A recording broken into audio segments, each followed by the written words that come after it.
विरोधी पक्षानं विधानसभेत दिलेल्या अंतिम आठवडा प्रस्तावातले काही महत्त्वाचे मुद्दे वगळण्यात आल्यानं विरोधक आणि सत्ताधाऱ्यांमध्ये खडाजंगी। शालेय पोषण आहार खरेदीत घोटाळा झाल्याचा विरोधकांचा विधानसभेत आरोप। कोल्हापुरातल्या अंबाबाई देवस्थानात 3 महिन्यात पुजाऱ्यांची नेमणूक करण्यासाठी कायदा करणार विधी आणि न्याय राज्यमंत्री रणजित पाटील। माजी पंतप्रधान इंदिरा गांधी यांच्या कार्याचा गौरव करणाऱ्या प्रस्तावावर विधानसभेत तर पंडित दीनदयाळ उपाध्याय यांच्या कार्याचा गौरव करणाऱ्या प्रस्तावावर विधान परिषदेत चर्चा। उपराष्ट्रपती हामिद अन्सारी यांचं योगदान अनमोल। अन्सारी यांच्या राज्यसभेतल्या निरोप समारंभात पंतप्रधानांनी व्यक्त केले गौरवोद्गार। आणि देशातल्या सार्वजनिक वाहतुकीच्या वापरावर नागरिकांनी अधिकाधिक भर दिला पाहिजे, जैव इंधन दिनानिमित्त गडकरी यांचं आवाहन। नमस्कार, अडीच्या बातमीपत्रात मी विनायक घोडे आपलं स्वागत करतो। आता पाहूयात बातम्या विस्तारानं। विरोधी पक्षानं दिलेला अंतिम आठवडा प्रस्तावातले काही महत्त्वाचे मुद्दे परस्पर वगळण्यात आल्यानं संतप्त विरोधकांनी त्याला जोरदार आक्षेप घेतल्यावर विधानसभेत गदारोळ झाल्यामुळे कामकाज 3 वेळा तहकूब करावं लागलं। सभागृहाच्या आजच्या सकाळच्या विशेष बैठकीत लक्षवेधी सूचनांवर चर्चा करण्यात आली। त्यानंतर अध्यक्ष हरिभाऊ बागडे यांनी प्रश्नोत्तरे पुकारताच काँग्रेसचे पृथ्वीराज चव्हाण यांनी हरकतीचा मुद्दा उपस्थित करत विरोधकांनी दिलेल्या अंतिम आठवडा प्रस्तावातून भ्रष्टाचारासंबंधीचे काही मुद्दे आमच्याशी चर्चा न करताच परस्पर वगळल्याचा आरोप केला। अध्यक्षांनी काल रात्री उशिरापर्यंत कामकाज चालल्यानं संपर्क केला नसेल आणि काही मुद्द्यांवर आधीच चर्चा उत्तरं झाल्यानं असं केल्याचं स्पष्ट केलं। मात्र विरोधक आक्रमक झाले, त्यांनी अध्यक्षांसमोरच्या मोकळ्या जागेत धाव घेतली। मुख्यमंत्र्यांनी या संदर्भात एकाच मुद्द्यावर चर्चा करण्याचा नियम वाचून दाखवला, तर एकनाथ खडसे यांनी विरोधकांशी चर्चा करण्याची प्रथा असल्याचं सांगितल्यानं पुन्हा गोंधळ झाला। अध्यक्षांच्या सहमतीनं एकापेक्षा अधिक विषय घेता येऊ शकतात असं खडसे म्हणाले। मात्र गिरीश बापट यांनी एकापेक्षा अधिक विषय घेता येऊ शकत नाहीत असं सांगितलं। गदारोळामुळे कामकाज 3 वेळा स्थगित करावं लागलं। याआधी लक्षवेधी सूचनांवरच्या चर्चेत कोल्हापूरच्या अंबाबाई देवस्थानातल्या कारभारावर चर्चा झाली। शिर्डी आणि पंढरपूर देवस्थानातल्या धर्तीवर शैक्षणिक पात्रतेवर आधारित पुजाऱ्यांची नेमणूक करण्यासाठी कायदा करण्यासाठी समिती नेमल्याची माहिती विधी आणि न्याय विभागाचे राज्यमंत्री रणजित पाटील यांनी दिली। या लक्षवेधी सूचनेवर शिवसेनेचे कोल्हापूरचे आमदार चांगलेच आक्रमक झाल्याचं पाहायला मिळालं, असं आमचे प्रतिनिधी मिलिंद लिमये यांनी दिलेल्या बातमीत म्हटलं आहे।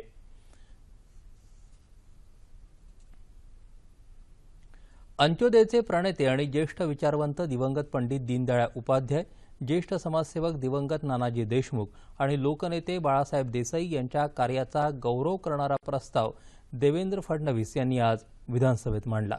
या तिघांनी केलेल्या लोकोत्तर कार्याचा उल्लेख मुख्यमंत्र्यांनी आपल्या भाषणात केला। काँग्रेसच्या वतीनं पतंगराव कदम यांनी या प्रस्तावाला समर्थन दिलं। शालेय पोषण आहार खरेदीत घोटाळा झाला असल्याचा आरोप आज विरोधकांनी विधानसभेत केला। राष्ट्रवादी काँग्रेसचे अजित पवार आणि इतर नेत्यांनी हा मुद्दा सभागृहात लावून धरला। मात्र शालेय शिक्षण मंत्री विनोद तावडे यांनी विरोधकांचे आरोप फेटाळले।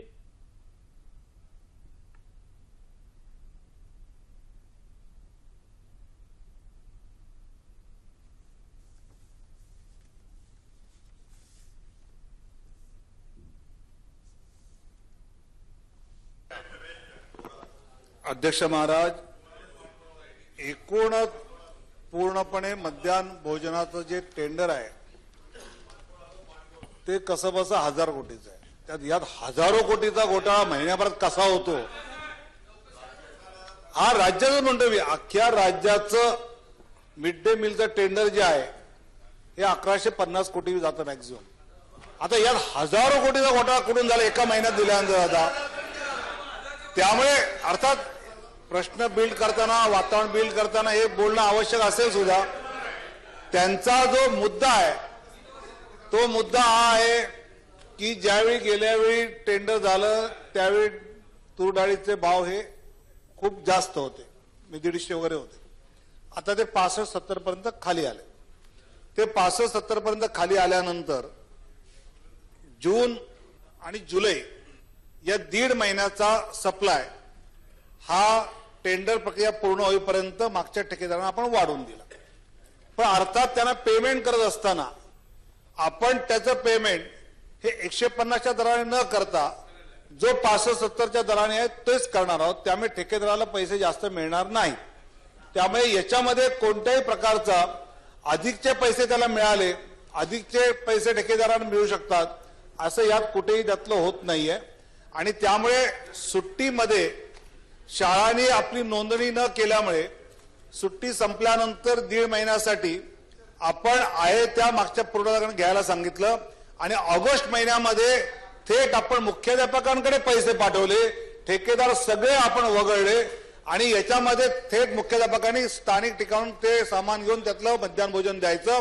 आणि यावर नवीन वर्षाच्या टेंडरमध्ये अशा प्रकारे कमी आलेल्या दराने स्वाभाविकपणे पुढचं होईल. त्यामुळे कुठल्याही प्रकारचं नुकसान होणार नाही. केवळ एका महिन्याच्या काळात हजारो कोटी रुपयांचा घोटाळा कसा काय होऊ शकतो असा प्रश्न तावडे यांनी विरोधकांना विचारला. यावेळी अध्यक्ष हरिभाऊ बागडे यांनी देखील विरोधकांना समजावण्याचा प्रयत्न केला.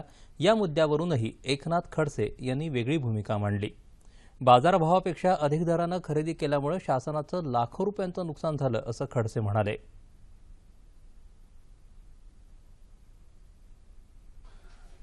अध्यक्ष महोदय, ठेका मागच्या वर्षी दिला गेला त्यावेळेस डाळीचे वगैरे सर्व भाव जादाचे होते हे मान्यच आहे.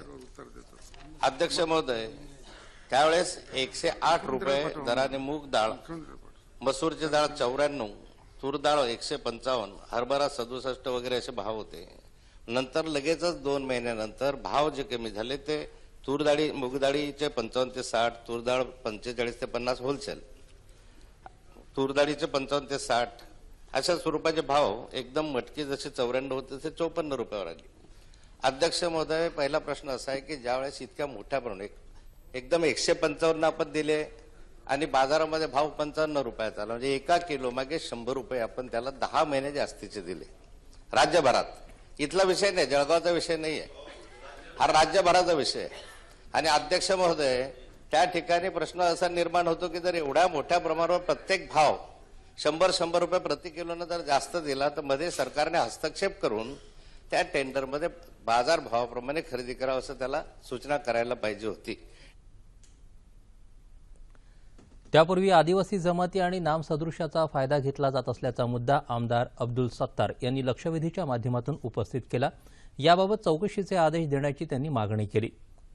या प्रकरणी माजी शिक्षण मंत्री सुधीर जोशी यांच्या अध्यक्षतेखालील समितीचा अहवाल आल्यानंतर अनुसूचित जमाती सल्लागार समितीसोबत बैठक घेऊन या महिनाअखेरीला लवकरात लवकर निर्णय घेतला जाईल असं आश्वासन आदिवासी विकास मंत्री विष्णू सवरा यांनी विधानसभेत दिलं असं आमच्या प्रतिनिधी श्वेता भालेकर यांनी कळवलं आहे.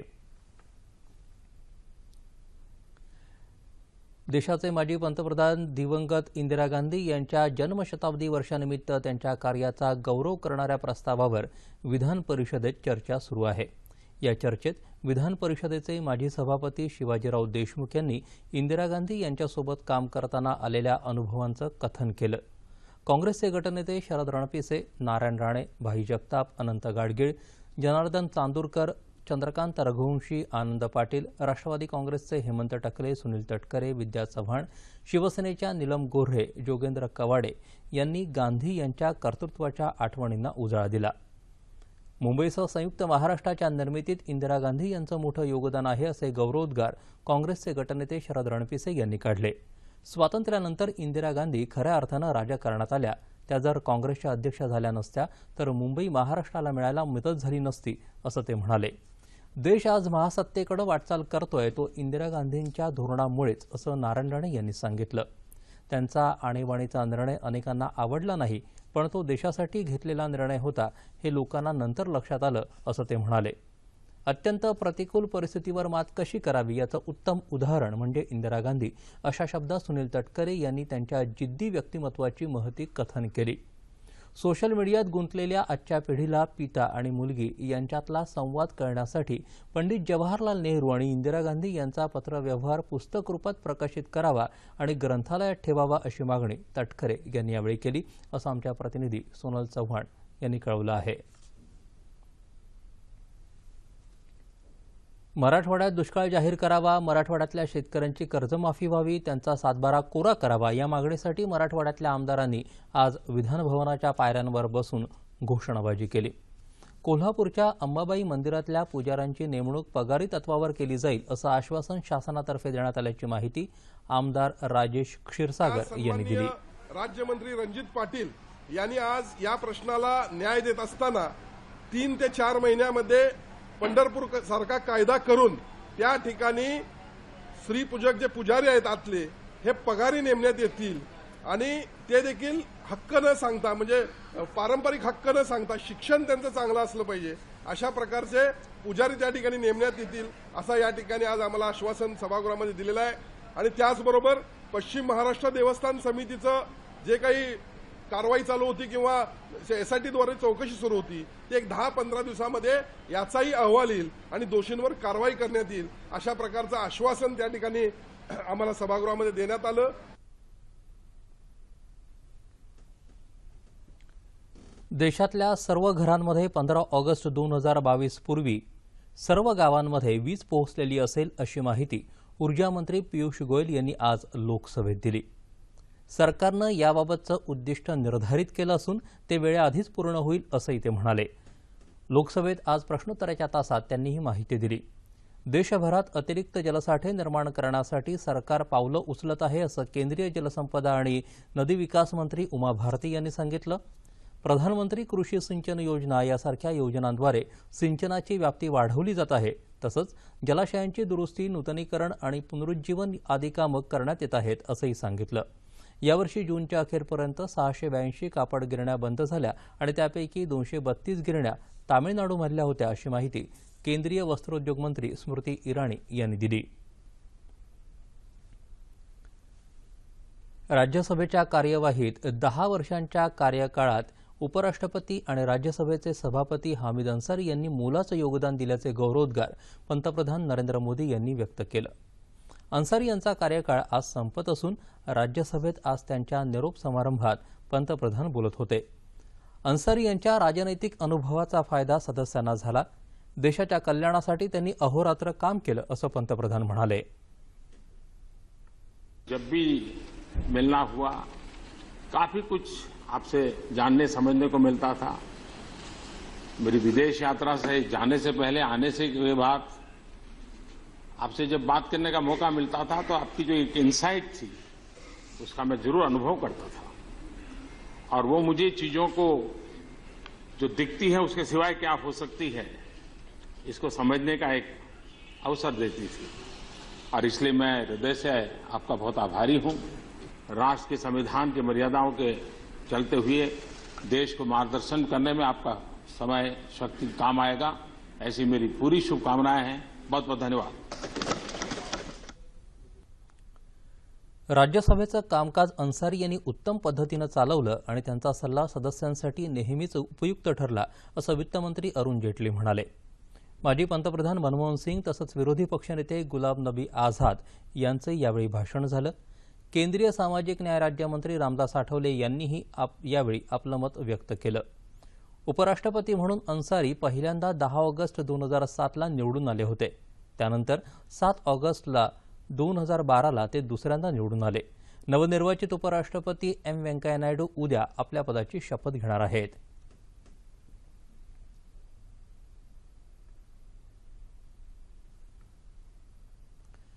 देशातल्या सार्वजनिक वाहतुकीच्या वापरावर नागरिकांनी अधिकाधिक भर दिला पाहिजे असं मत केंद्रीय रस्ते वाहतूक मंत्री नितीन गडकरी यांनी व्यक्त केलं आहे.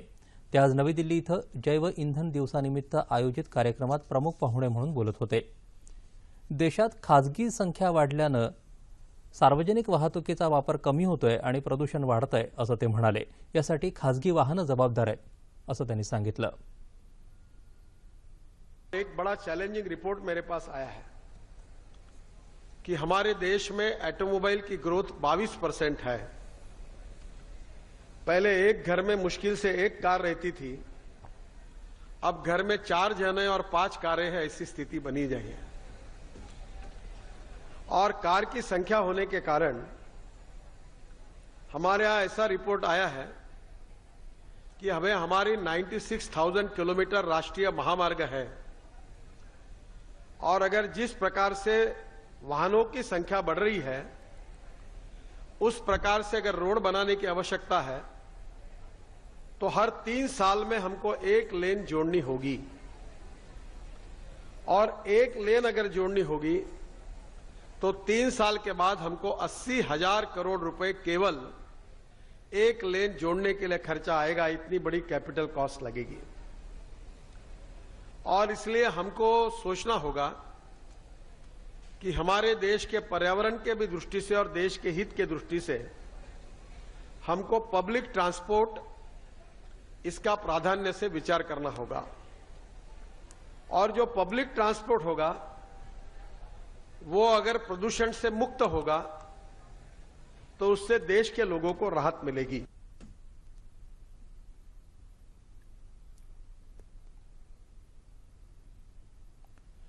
जैव इंधनाबाबत लोकांमध्ये जागरूकता निर्माण करण्यासाठी मोठ्या प्रमाणावर जागरूकता मोहीम राबवण्याची गरज आहे, असं पेट्रोलियम आणि नैसर्गिक वायूमंत्री धर्मेंद्र प्रधान यांनी यावेळी सांगितलं। देशातल्या 100 जिल्ह्यात आजपासून 13 ऑगस्टपर्यंत जागतिक जैव इंधन दिन साजरा करण्यात येणार आहे। पंतप्रधान नरेंद्र मोदी यांनी देशातल्या जिल्हाधिकाऱ्यांशी नवीन भारत मंथन या संकल्पनेबाबत व्हिडिओ कॉन्फरन्सिंगद्वारे संवाद साधला। 9 ऑगस्ट हा दिवस युवकांची इच्छाशक्ती आणि महत्वाकांक्षा यांच्याशी निगडित असल्याचं पंतप्रधानांनी सांगितलं। युवकांनी नेतृत्वाची भूमिका बजावल्यानंतर लक्ष्य नक्कीच साध्य होतात, असंही पंतप्रधान म्हणाले। जिल्हाधिकारी हे केवळ त्यांच्या जिल्ह्याचे नव्हे तर त्या भागातील तरुणांचे प्रतिनिधी असतात, असं सांगून जिल्हाधिकाऱ्यांना देशासाठी स्वतःला समर्पित करण्याची संधी मिळाली आहे, असं मोदी यांनी स्पष्ट केलं। आपण जसं जिल्हाधिकाऱ्यांशी विचारमंथन करतो आहोत तसंच विचारमंथन जिल्हाधिकाऱ्यांनी आपापल्या जिल्ह्यात करावं, असंही त्यांनी सांगितलं। यावेळी उपस्थित असलेल्या जिल्हाधिकाऱ्यांनी पंतप्रधानांच्या मार्गदर्शनासंदर्भात आपलं मनोगत व्यक्त केलं।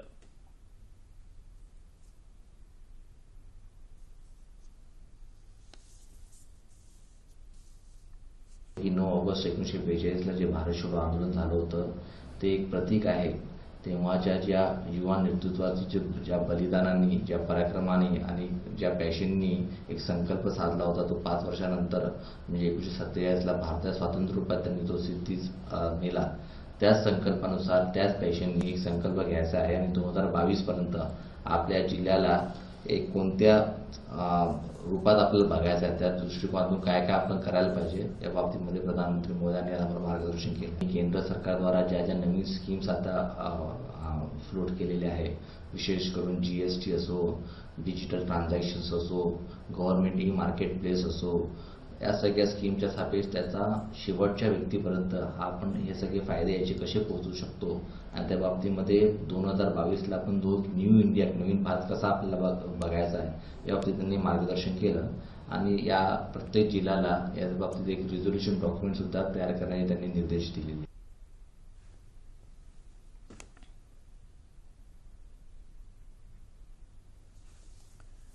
नेपाळमध्ये होणाऱ्या बिमस्टेक देशांच्या मंत्र्यांच्या बैठकीत भाग घेण्यासाठी परराष्ट्र व्यवहार मंत्री सुषमा स्वराज आज काठमांडू इथं पोहोचल्या। 2 दिवसीय बैठक चालणार असून यात सदस्य देश परस्परातून सहकार्याचा आढावा घेतील। स्वराज आज संध्याकाळी नेपाळच्या राष्ट्रपती विद्यादेवी भंडारी आणि पंतप्रधान शेर बहादूर देउबा यांची भेट घेणार आहेत।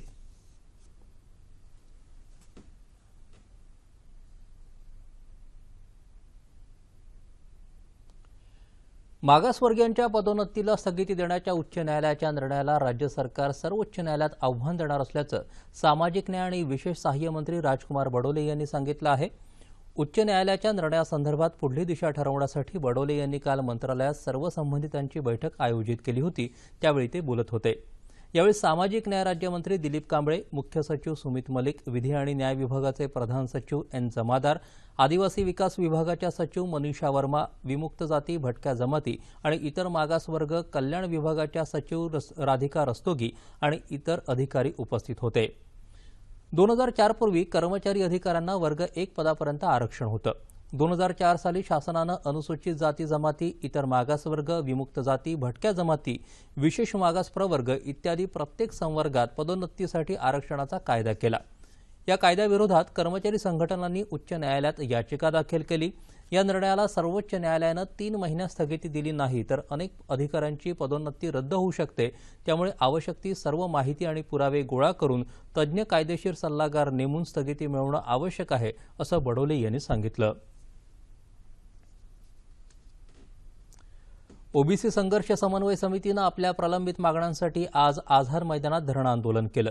देशाच्या लोकसंख्येत ओबीसींचं प्रमाण 60% अधिक असून या प्रवर्गावर आजपर्यंत अन्याय झाला असल्याचं समितीचं म्हणणं आहे.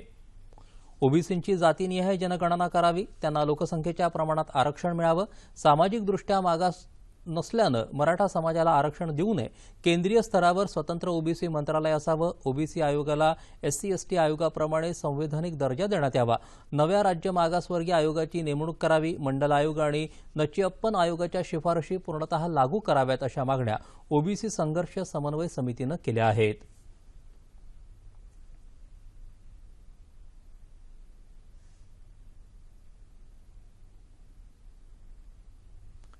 शाळांना आणि विद्यार्थ्यांना पाठ्यपुस्तकांचा पुरवठा करण्यासाठी मनुष्यबळ विकास राज्यमंत्री उपेंद्र कुशवाहा यांनी काल नवी दिल्लीत NCERTच्या वेब पोर्टलचं उद्घाटन केलं. देशभरात पाठ्यपुस्तकांचं वितरण सुलभ पद्धतीनं करण्यासाठी आणि उपलब्ध नसलेल्या पाठ्यपुस्तकांबाबत शाळा आणि पालकांमधल्या चिंता दूर करण्यासाठी हे पोर्टल उपयुक्त ठरणार आहे. www.ncertbooks.gov.in या ठिकाणी हे पोर्टल उपलब्ध आहे. या पोर्टलवर आपल्या शिक्षण मंडळाशी संबंधित नोंदणी क्रमांक आणि इतर तपशील प्रविष्ट करून शाळांना पोर्टलचा वापर करता येईल. 2018-19 या सत्रासाठी पुढच्या महिन्याच्या 8 तारखेपर्यंत शाळांना पुस्तकांची मागणी नोंदवता येईल. मागणी केलेली पुस्तकं शाळांना थेट त्यांच्या संकुलात पोस्ती केली जाणार आहेत.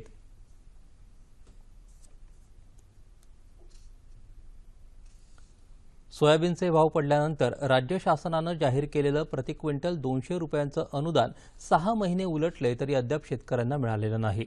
तसंच लातूर जिल्ह्यातल्या गारपीटग्रस्त शेतकऱ्यांना पीक नुकसान भरपाई देखील मिळाली नसल्याच्या आपल्या दाव्याच्या पार्श्वभूमीवर शेतकरी संघटनेनं लातूर मार्केट यार्ड परिसरात मोर्चा काढला. संपूर्ण कर्जमाफी करण्यात यावी अशी मागणीही मोर्चेकऱ्यांनी यावेळी केली. येत्या 14 ऑगस्टला सुकाणू समितीच्या वतीनं राज्यव्यापी चक्काजाम आंदोलन करण्यात येणार असल्याचं शेतकरी संघटनेचे जिल्हाध्यक्ष राजकुमार सस्तापुरे यांनी सांगितलं. या मोर्चात शेतकरी संघटनेचे विविध पदाधिकारी आणि कार्यकर्ते शेतकरी सहभागी झाले होते. संगमेश्वर तालुक्यातील परचुरी गावातील बाव नदीवर बांधण्यात आलेल्या परचुरी कोळंबे पुलाचं उद्घाटन खासदार विनायक राऊत यांच्या हस्ते करण्यात आलं. सुमारे 12 कोटी रुपये खर्च करून हा पूल बांधण्यात आला असून परचुरी गावासह खाडी भागाला या पुलाचा फायदा होणार आहे.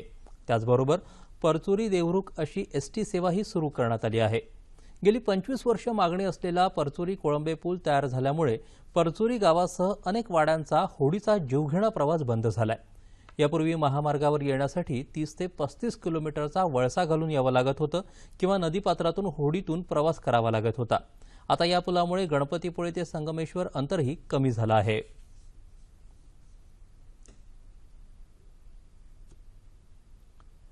भारत छोडो आंदोलनाला 75 वर्ष पूर्ण झाल्यानिमित्त काल राष्ट्रपती भवनात विशेष कार्यक्रमाचं आयोजन करण्यात आलं होतं. राष्ट्रपती रामनाथ कोविंद यांनी स्वातंत्र्य सैनिकांचा सत्कार केला. तसंच विशेष टपाल तिकिटाचं प्रकाशनही राष्ट्रपतींच्या हस्ते झालं. पंतप्रधान नरेंद्र मोदी यांनीही स्वातंत्र्य सैनिकांना सन्मानित करून त्यांना शुभेच्छा दिल्या. या सोहळ्यात महाराष्ट्रातल्या जेठालाल अमृतलाल शाह, शिवाजी विठ्ठल मराठे, पुंडलिक दौलतराव गेडाम, रघुनाथ रामचंद्र माने, प्रल्हाद कृष्णराव रेंबे तसंच श्रीराम पांडुरंग पाटील या 6 स्वातंत्र्य सैनिकांचा राष्ट्रपतींच्या हस्ते सन्मान करण्यात आला. बाबासाहेब पुरंदरे प्रकृती बरी नसल्यामुळे या कार्यक्रमाला उपस्थित राहू शकले नाहीत.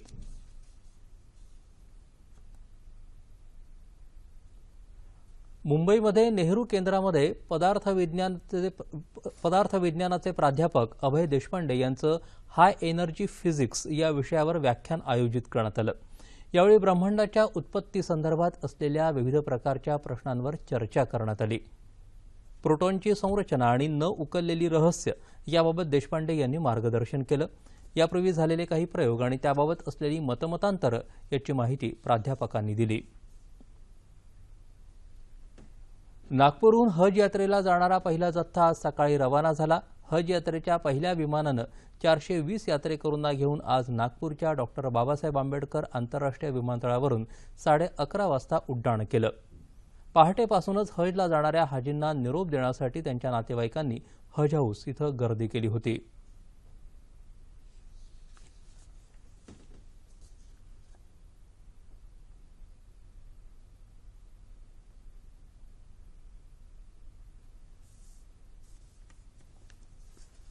हर एक इंसाफ पसंद हो, देश की प्रगति हो, देश में आदल इंसाफ कायम हो, हर एक को अपने राज्य घटना के हिसाब से जीने का अवसर मिले, ये हम प्रार्थना करेंगे। अल्लाह से हमारी मग़फ़िरत की दुआ मांगेंगे, हमारे मुल्क के लिए अमन और शांति के लिए दुआ मांगेंगे।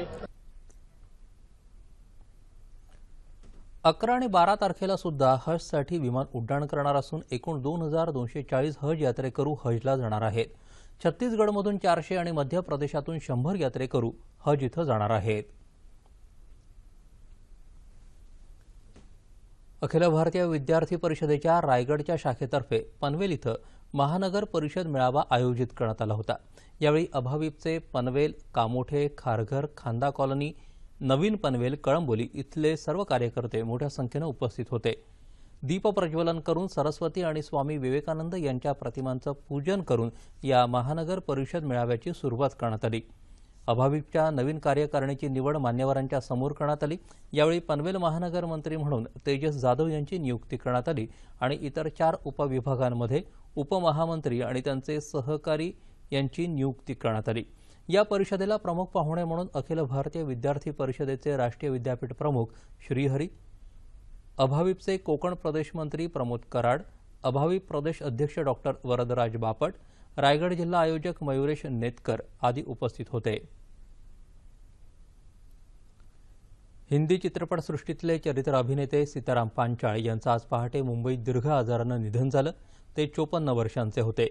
मूत्रपिंड आणि फुफ्फुसाच्या कर्करोगानं ते आजारी होते। 1992 मध्ये बँडिट क्वीन या चित्रपटाद्वारे त्यांनी हिंदी चित्रपटसृष्टीत पदार्पण केलं। स्लमडॉग मिलेनियर, पीपली live, Paan Singh Tomar, Johnny LLB 2 या गाजलेल्या चित्रपटात त्यांनी भूमिका साकारल्या होत्या।